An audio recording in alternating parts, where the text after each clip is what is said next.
Hello, welcome to another Sunday School preview. It's indeed a privilege to be here again with you another time as we focus on a new unit. We are beginning in March.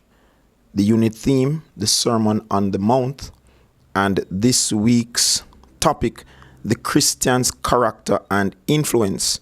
We're going to be looking at three different sections: the blessed people, the godly influence, and finally, we're going to be looking at true greatness. Sermon on the Mount is one of the most powerful teachings Jesus ever gave.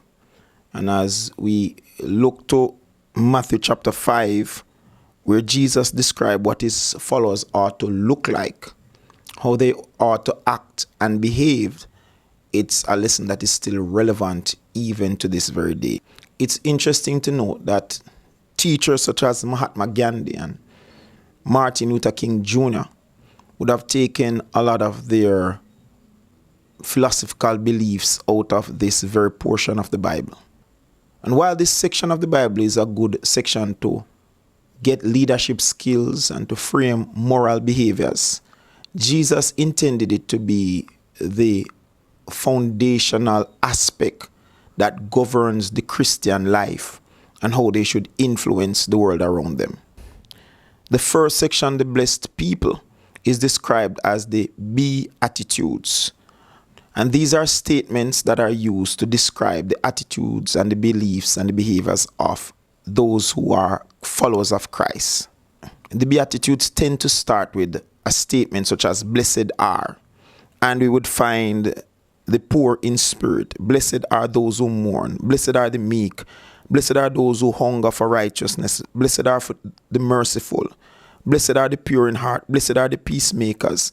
Blessed are those even who are persecuted for righteousness' sake. Now, it's nothing new that Jesus' teachings counter what the world describes as success. And no doubt it would have been a challenge even to the original hearers to hear the Lord declaring that they are blessed even when things are not perfect. Because the world tends to teach that blessings come from material things and blessings come from one's status in life or what one possesses, whether physically or intellectually. But here is Jesus declaring that blessings comes from a person who opens their heart and make Jesus the king over their life.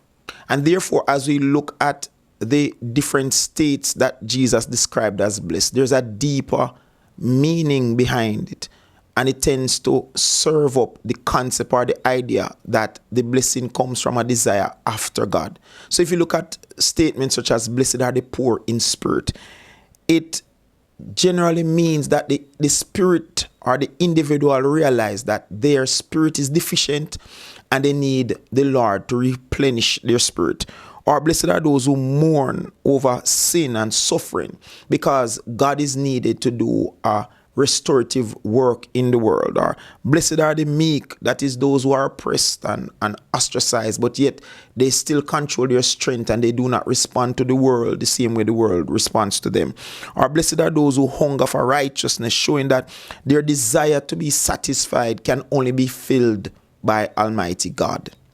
This teaching and this first section was really Jesus highlighting the reality that the citizens of God's kingdom are marked by humility, purity, mercy, and a deep desire to live right before God.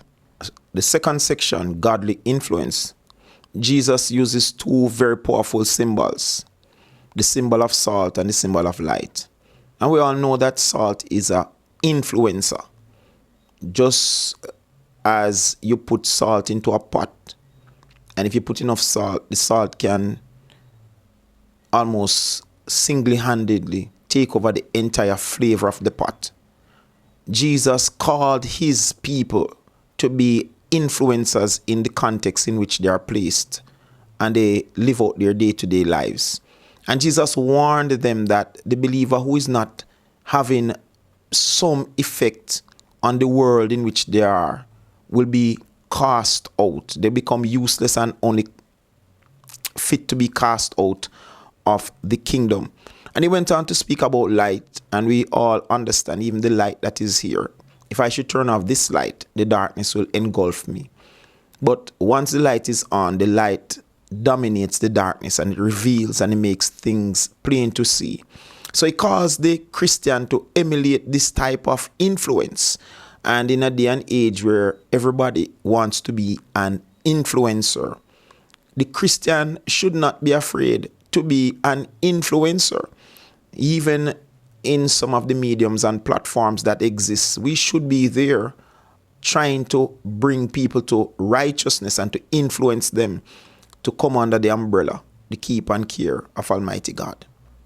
Finally, the third section, true greatness. Here Jesus lifts up the fact that he did not come to abolish but to fulfill the Old Testament laws. And he made a statement that unless the believers' righteousness exceed the righteousness of the Pharisees and the scribes, they will not be fit for the kingdom. And Jesus was making it plain that the Pharisees and the scribes had an outward religion, but inwardly their heart had not conformed to the standards of true righteousness and holiness. What Jesus was barely saying is that they had the doctrine, but the heart and the character was not at the same place as the doctrine they taught. And Jesus was calling out his believers from being mere postmen or carriers of truth, but that truth should really first affect the believer before the believer seeks to use the truth for whatever means they might think it can be used for. So as we come to the end of this lesson, focusing on Christian character, just remember that's a very important C in the Christian's life. And as we leave and we go back into the society, may we bring what we would have learned in Sunday school into the world around us. Remember, we don't live out our life in the four walls of the church. We come to fellowship, we come to learn, we go to Sunday school. But the greater part of our lives is and ought to be lived out outside of the four walls. So as we come to the end, I just want to remind you, Sunday school still a keep. You're called to be a part of it. God bless you.